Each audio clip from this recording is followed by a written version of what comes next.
Ikalawang Mga Hari Kapitulo 5. Pinagaling ang ketong ni Naaman. Sa Syria ay may isang pinuno ng hukbo na nagngangalang Naaman. Mataas ang pagtingin sa kanya ng hari sapagkat sa pamamagitan niya ay pinagtatagumpay ni Yahweh ang Syria sa mga labanan. Si Naaman ay isang magiting na mandirigma, ngunit siya ay may sakit na ketong. Minsan ang mga taga-Syria ay nakabihag ng isang dalagitang Israelita. Naging katulong ang dalagitang ito ng asawa ni Naaman. Sinabi nito sa kanyang Panginoon, "Kung ang asawa ninyo ay lalapit sa propeta na nasa Samaria, iyak na pagagalingin siya noon. Siya niyon." Nang marinig ito ni Naaman, pumunta siya sa hari at ibinalita ang sinabi ng dalagitang Israelita. Sinabi naman ng hari, "Sige, pumunta ka at magpapadala ako sa iyo ng sulat para sa hari ng Israel." Pumunta nga si Naaman na may dalang 315 kilong pilak, 6,000 pirasong ginto at 10 magagarang kasuotan. Dala rin niya ang sulat para sa hari ng Israel. Ganito ang sabi sa sulat, "Mahal na hari, ang may dala nito ay si Naaman na aking lingkod. Nais ko sanang pagalingin mo siya sa kanyang ketong." Nang mabasa ito ng hari ng Israel, pinunit niya ang kanyang damit at sinabi, "Ako ba'y Diyos na maaaring pumatay at bumuhay? Bakit sa akin niya pinapunta ang taong ito para pagalingin sa kanyang sakit? Baka naman humahanap lang siya ng dahilan para magdigmaan kami." Nang mabalitaan ni Eliseo ang ginawa ng hari, ipinasabi niya, "Bakit kayo nababahala? Papuntahin ninyo sa akin upang malaman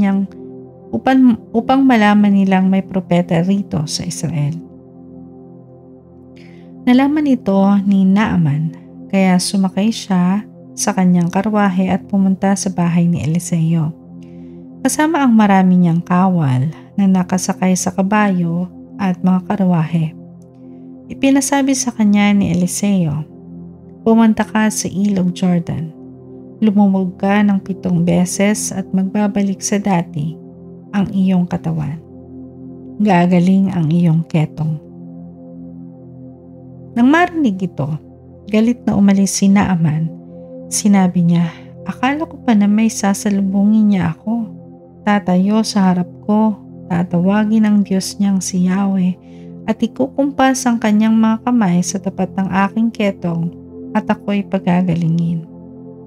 At bakit hindi na lang sa mga ilog ng Damasco tulad ng Abana at ng Farfar na may malinis kaysa alinmang ilog sa Israel? Hindi ba pwedeng doon na lang ako maligo para gumaling?"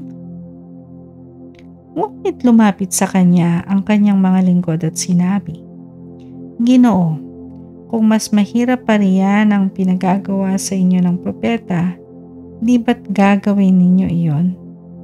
Gaano pa iyang pinaguhugas lang kayo para luminis?" Kaya pumunta rin si Naaman sa ilog Jordan at naglublob ng 7 beses, gaya ng ipinagbibilin ng propetang si Eliseo. Nagbalik nga sa dati ang kanyang laman at kuminis ang kanyang balat tulad ng kutis ng bata. Si Naaman at ang kanyang mga kasama ay bumalik kay Eliseo. Sinabi niya, "Ngayon napatunayan kong walang ibang Diyos sa ibabaw ng lupa kundi ang Diyos ng Israel. Narito, pagdamutan ninyo itong aking nakayanan." Ngunit sinabi ni Eliseo, "Saksi si Yahweh ang buhay na Diyos na aking pinaglilingkuran. Hindi ako tatanggap ng kahit ano." Pinilit siya ni Naaman, ngunit talagang ayaw niyang tumanggap. Dahil dito, sinabi ni Naaman,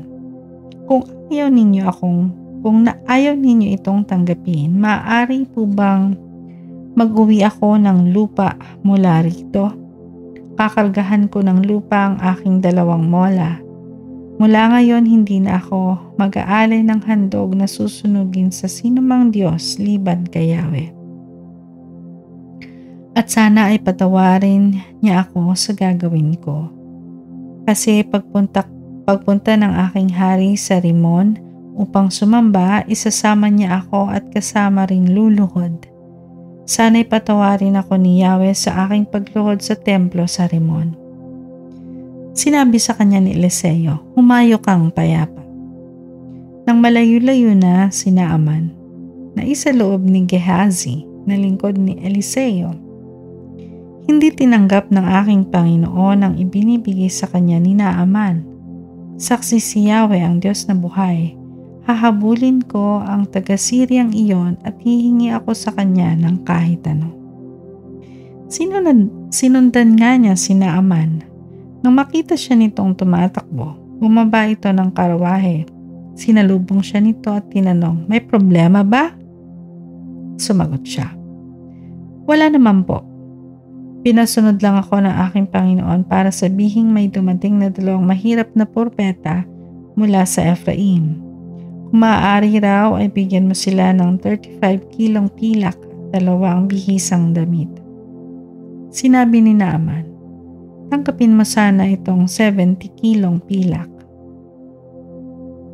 At pilit niyang ibinigay ang 70 kilong pilak. Isinilid ito sa 2 supot kasama ng 2 bihisang damit at ipinapasan sa 2 niyang tauhan. At ang mga ito ay naunang lumakad kay Gehazi. Pagdating sa burol, kinuha niya sa 2 mga dala nito at pinabalik na kay Naaman. At itinago niya sa bahay ang mga supot at mga damit. Pagkatapos, bumalik siya sa kanyang Panginoon. Tinanong siya nito, saan ka galing, Gehazi? Hindi po ako umalis, sagot niya. Sinabi ni Eliseo, hindi ba't kasama mo ang aking espiritu nang bumaba sa karwahe, si Naaman at salubungin ka? Hindi ngayon panahon ng pagtanggap ng salapi, damit, taniman ng olibo, ubasan, tupa, baka at mga alipin. Kaya't ang sakit sa balat ni Naaman na parang ketong ay mapupunta sa iyo at sa mga susunod mong salinlahi. Nang umalis si Gehazi, nagkaroon siya ng maputing sakit sa balat na parang ketong.